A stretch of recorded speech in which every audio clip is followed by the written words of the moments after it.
Okay, so we continue with causes and consequences of the Rainbow Warrior, the sinking of Rainbow Warrior. We analyze the causes of that, and now we go to the consequences of, again, short-term consequences and long-term consequences. So we start with short-term. The first one, short-term consequence number one, will be the death of Fernando Pereira. It is an immediate consequence. The bombing took place, and we know that the first bomb exploded, and obviously the other one was set to explode after 4 minutes, the one to do the most of the damage. And the first one was meant, as the French said, that was meant to scare everyone else and just set them to the shore. But unfortunately, Fernando was so passionate about his job that he went back in the vessel to try to save his beloved camera and his photos. And obviously, the second bomb exploded, and he was caught inside, and he drowned. So, you know, it was very important. This consequence was very important because at the inquiry, at the trial, they didn't discuss only about a terrorist attack or damage to inflicting damage to a vessel or something. It was transformed from nothing to crime because a person died. So then when someone is dying, then it's automatically upgraded to manslaughter or crime or whatever. So the bombing of the Rainbow Warrior was planned simply to sink the ship. Let's write all these things down, boys. It's very important. Planned simply to sink the ship, the vessel, disrupting New Zealand's campaign and Greenpeace ability to protest, obviously, because if they won't have the vessel, obviously they won't go in the Mururoa Atoll. They will not stop the tests, and they will not draw heaps of attention on that, and they will not be followed by heaps of other small vessels. And also, this bombing sent a message to all the protesters that there was opposition to this anti-nuclear protest, and the message was simple: take it easy, boys, because look what we can do to you. If you don't stop it, it's going to be even worse than that. Obviously, this attack was made significantly more controversial and personal because one man has died, and that was Fernando Pereira. So it was very significant to New Zealand and to Greenpeace. They lost one of their own, and so that became very, very important for Greenpeace. So they were like pit bulls after that, really to get the French jugular and to kind of like destroy them, okay?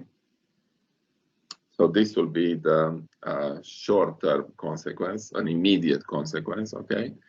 The death of the cruise photographer, Rainbow Warrior photographer, the Portuguese guy, Fernando Pereira.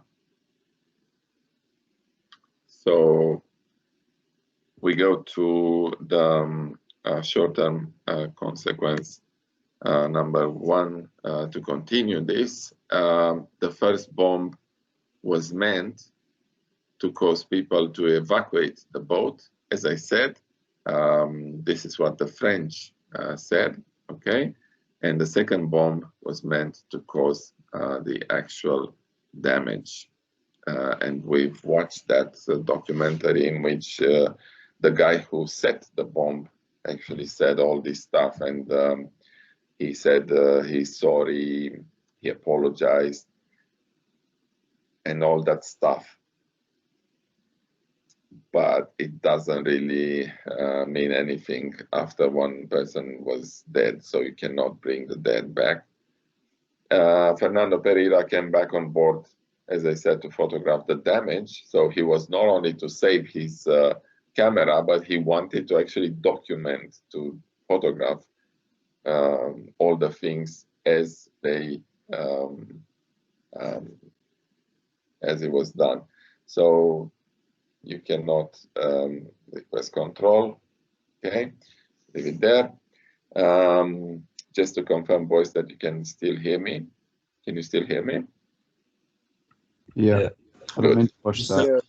Good. Yeah. So Fernando Pereira came back on board to photograph the damage. That's a new thing, so it's good for you to know that. And he was caught in the second explosion. This caused for the bombing to be more than just arson, because normally, if no one will die, there will be an inquest, there will be a trial, and someone will have to pay for the damage and stuff. But it won't be, it will be just arson. You put the fire, you put the bomb, and you've done this damage, whatever, you pay and that's it. But this brought a whole new level of crime to the bombing, which was murder. And you remember that they actually, the two agents, Afart and Prière, they actually acknowledged that they've done manslaughter. So they've been found guilty for manslaughter. They've been charged with that, and they actually pleaded guilty for manslaughter. The fact that a man was killed during the bombing started an outrage among New Zealand public. So everybody was furious, absolutely furious. And when the information was released, the outrage went directly towards the French. And it was very difficult time for French people being in New Zealand. And it was normal in a way, because of the damage, because of the betrayal. We supposed to be friends, not to kill each other if you don't like your opposition. Let's say you play a game of, I don't know, water polo. Let's say water polo against against a team. I don't know, St. Ken's, and I don't know, you lose the game. Let's say you lose the game. You don't, you know, kill them all. It's just a game. Okay, you lost. You're gonna win next time, whatever. So at the end of the day, you are all students and you are all friends. So if you are, I don't know, if you are in a very difficult position somewhere, I don't know, about the globe, in a difficult position, like, I don't know, in a terrorist attack or something, and you are in the middle of that, caught in the middle, and you can find some people around. If you find someone from New Zealand, a student your age, it doesn't matter where is he studying or stuff, he's a guy from New Zealand, you are mates. Even if you find a guy from Australia, you are still mates, because it's an Aussie and we are close, very similar to the Aussies. So you see, it's like friends, you know? And so for us, we were in a very good relationship, or this was our initial thought, that we are in a good relationship with France, but this proved that it was wrong. And if someone is annoying you, you don't kill them, okay? You can beat them well. These things can happen, especially in water polo. But then you don't kill them, okay? So still, there was a little bit of a stretch from the French, and they didn't do very well. It was not really a good thing. So we go to the next consequence, short-term consequence. What happened immediately? What was the consequence of the attack, the arrest, and the trial of the French spies? You see how easy it is? This exam will be extremely easy for you in external because you will know all this stuff in your mind. You know that you have to talk about that, about that, about that. It's so easy to get and achieve. The big problem will be to make it so good that you will get a merit or an excellence for the people chasing these endorsements. Anyway, to come back to this, short-term consequence number 2, the arrest and trial of the French spies. So these French spies were members of the DGCE, which was the secret service in France. Their names were Dominique Prieur, which was a lady, and Alain Maffart, which was a gentleman. I'm not sure he was really a gentleman, but anyway. So they've been arrested. You remember they've been arrested after 2 weeks. So the bombing happened, and after 2 weeks they've been arrested by New Zealand police. They've been arrested because they've been seen by someone, and they send the information to police and so on. So they've been captured with the help of the public. They have some tips from the public. These were 2 of the French DGC agents that were captured and arrested for their part in Operation Satanique. Remember, there were around 15 people involved in that, so they deployed a team of 15 people to deal with different things, like, for example, false passports, false papers, all sorts of things, carrying the bombs, assembling the bombs, making sure they have a boat, all these costumes, the scuba diving costumes and stuff like that. So really quite a big operation to put everything in place, like really like spies. It was a kind of a James Bond kind of operation. Unfortunately, one person has died, and we don't like James Bond operation in New Zealand. We like to watch the movies. We don't like to be affected by this. After they've been arrested on 22nd of November 1985, they both pleaded guilty to manslaughter. Obviously, manslaughter will be a little bit kind of an easy lower sentence than a crime. They couldn't actually plead guilty for crime, because that will be the end of it. So anyway, they were sentenced to 10 years in prison, which was quite big, really, for a manslaughter. Manslaughter will be 5 to 10 years. And then in case you are okay in the prison, you can, in case you plead guilty, you receive 25% reduction. That's the New Zealand system law. So let's say you are accused of murder. God help us, we don't want that. But if you are accused of murder, for example, you face a sentence of, I don't know, 20 years in jail. And if you plead guilty, the sentence will be maximum 15 years, because 25% is gone already, because you've pleaded guilty. If you plead not guilty and they find you guilty, it's 20. So yeah, it's kind of like rules of New Zealand laws anyway. So due to political pressure from the French government in 1986, 1 year after the event, David Lange and the New Zealand Labour government agreed they didn't have too many options. Even a National Party government will have the same thing, not too many options. New Zealand is too small to actually oppose United Nations and stuff like that. So they agreed to a United Nations arbitration ruling. We saw both agents transferred to French custody on the island of Hao in French Polynesia. Island of Hao, it's not really an island, it's an atoll, which means it's a very, very small, tiny island in French Polynesia, which is the area an area controlled by French, so their colonies in the Pacific, French Polynesia, that's the name. And so this atoll was exactly like Mururoa, but a little bit bigger. Good. So this will be the short-term consequence number 2, the arrest and trial of the French spies, Dominique Prieur and Alain Maffart.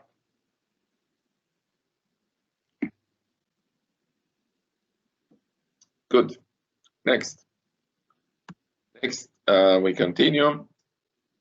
What happened? That's the same in the same consequence. So we need to remember this and kind of put together everything. We're gonna do first. After this, we're gonna do a lesson with bullet pointing. So we're gonna do a big card with what we have to remember from which of these.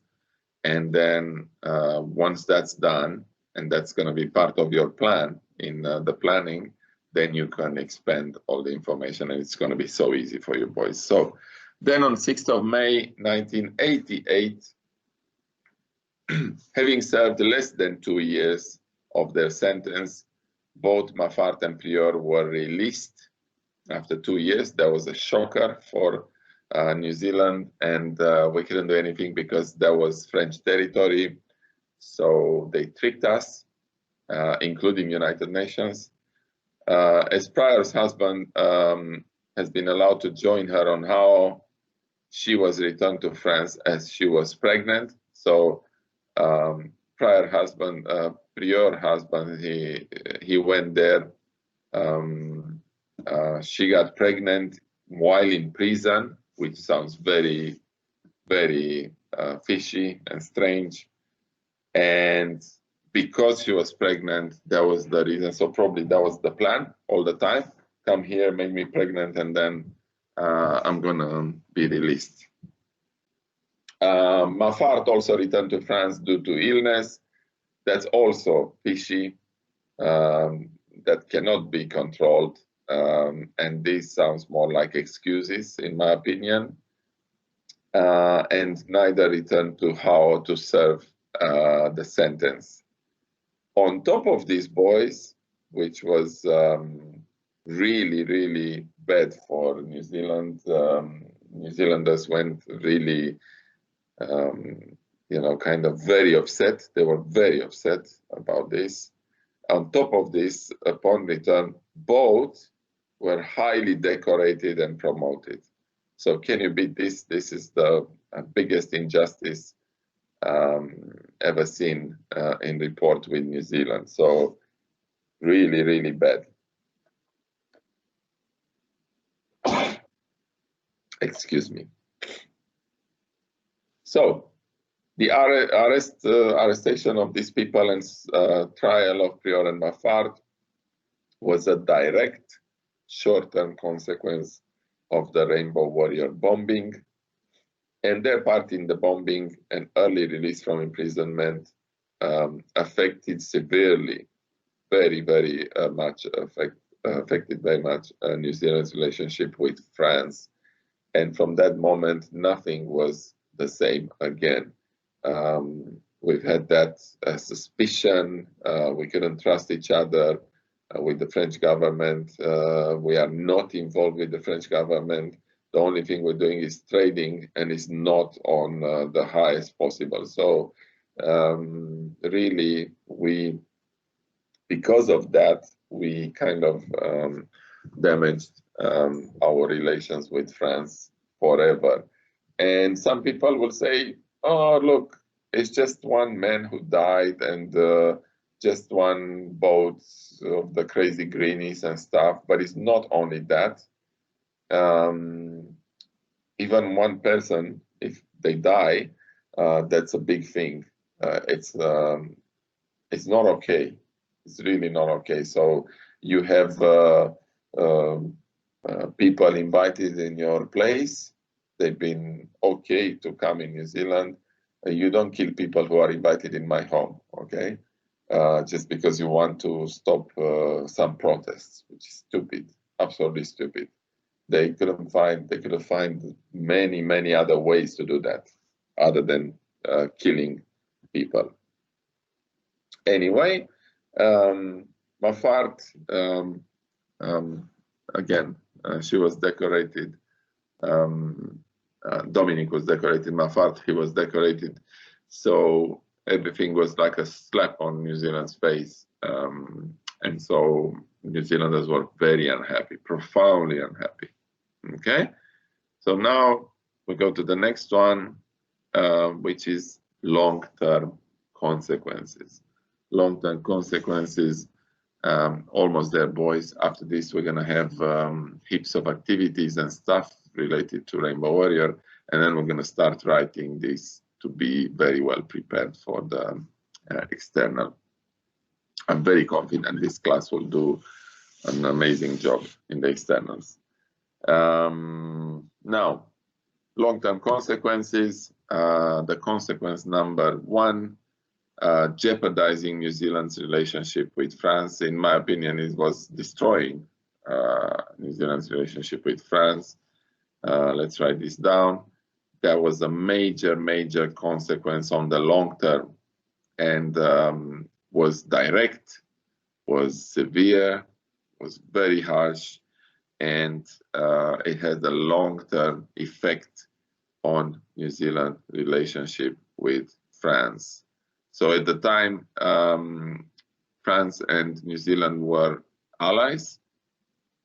Okay, not to mention the alliances during World War I and World War II.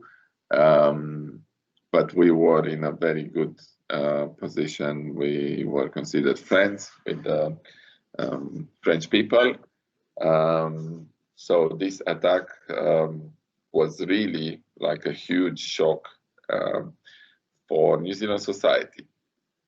Okay, when we talk about a shock to New Zealand, it's a shock to New Zealand society, to New Zealand people, to New Zealanders. How come the French can do this? Very, very difficult, okay, to believe and understand and to grasp this idea. So when it became known that the public that it was France who had coordinated the bombing, New Zealanders began to show resentment towards French people. Obviously, French did the same. They boycotted New Zealand goods and stuff. Everything was absolutely negatively affected. All the relationships, diplomatic relationships, military relationships, treaty of extradition between countries, everything was affected by this single action.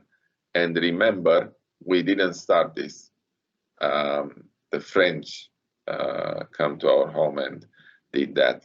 And of course, they can argue that we are protesting and stuff, but protesting is a democratic thing. You can protest as much as you like.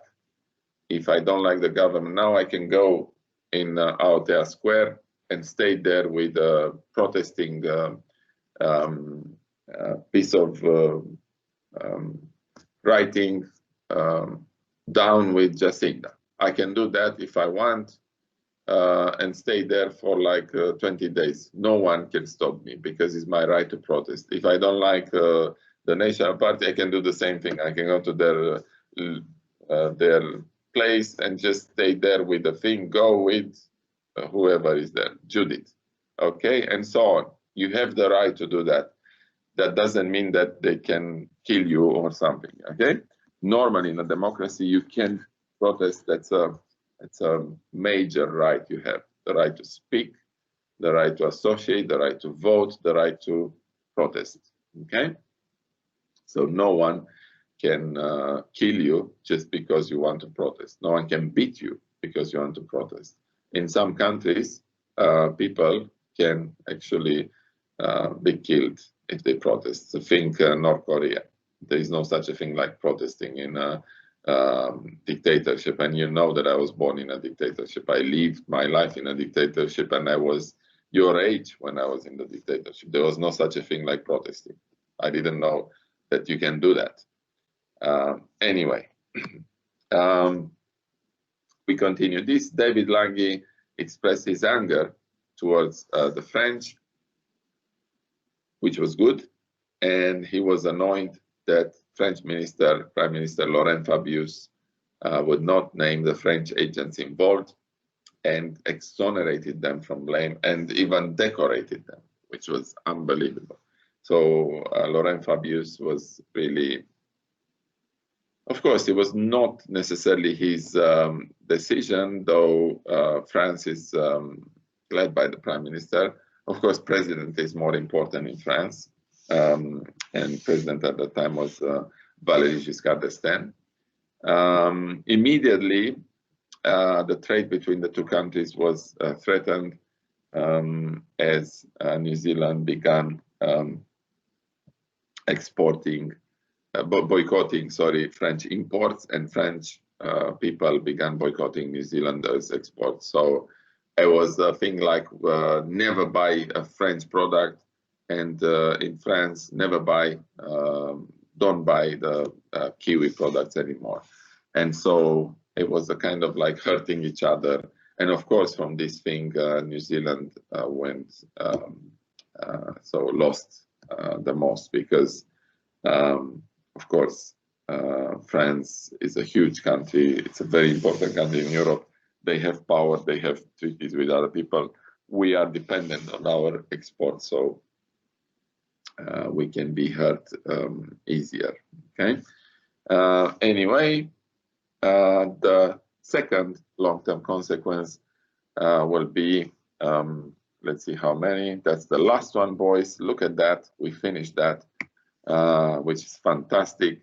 The long-term consequence number 2, changing completely New Zealand's foreign policy and the allies. And that's, in my opinion, the most important part of the entire the most important thing you have to remember about bombing of the Rainbow Warrior. Isn't it fantastic that now you know, probably by heart, and you know heaps of stuff about one of the most important things that happened in New Zealand history, recent New Zealand history, which is fantastic. That's why we all love history so much. That's why history is so cool. So, changing completely New Zealand's foreign policy and the allies. Let's write this down. The failure of Western leaders to condemn this violation of a friendly nation's sovereignty caused a great deal of change in New Zealand's foreign and defense policy. When we talk about Western leaders, we talk about British people, we talk about French people, we talk about Americans. Americans were actually a little bit happy because they had their own problems with us. Remember, they downgraded us from the status of an ally to a friend, which was really a big downgrading for us, because we didn't allow their nuclear vessels to come in nuclear-free Aotearoa. So we were very pissed off on these people. Of course, there were people, allies, that we were still in contact with. For example, Aussies. The Aussies, which are eventually our best friends on this planet, they actually helped us.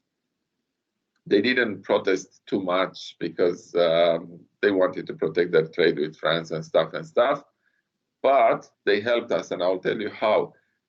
When we sent the frigates over there to protest, so the frigates, the New Zealand frigates with the New Zealand government member of parliament in there, we sent 2 of these, and we needed help. We didn't have the capability to actually get the fuel to these vessels. So the Aussies, they send a warship to actually go there and fuel our tanks, our frigates, and they helped us in this thing, which was very appreciated, much appreciated. It was a very interesting operation. Of course, we cannot go into such details, but we're gonna add to what we have in here, some consequences and some causes, because these are not enough, obviously. But you will see when you have all of them in order with bullet points, you will feel so okay to go into this external. You'll feel very brave, and you'll feel cool because you'll know that you'll get the 20 credits. So New Zealand distanced itself from the United States, a traditional ally, and built relationship with small South Pacific nations. That was the moment when we started to look towards Cook Islands, towards Tonga, towards Samoa, towards Niue, to all these small Pacific nations. And we shifted from the traditional allies. We are still friends with the other guys, but not really good friends, okay? And retaining excellent relations with Australia and somehow with the United Kingdom, because we have to, because we are a monarchy, actually. So we are a country, we are a colony of the United Kingdom at this point. That's, or at least on the paper, we are still one of their colonies, because the Queen is our head of state. It's a little bit strange for us because we are a proud nation and we are a good nation, to have on the paper, to have a lady who's far, far away from us deciding on our expense. But it is a good thing too, because if we have the protection of the United Kingdom, we have a very powerful ally on our side. So it's not such a bad thing, actually, to be a monarchy under this. So, but as I said so many times, and I told you boys this, your generation will change that. And I'm absolutely sure I can give you in writing. Remember the good old Mr. D's words. You will change this, and New Zealand will become a republic, probably, in time. It needs time, you know, to compile, because monarchy is a little bit, I like monarchy, but it's a little bit like an old system, which doesn't really work. Even nowadays, the country is not run by a monarch, it's run by the prime minister. Whoever the prime minister is, that's the guy or the lady in power. Okay, boys, so this is our lesson. We're gonna do many activities and many other things. I'm gonna stop recording now to save this lesson for further study.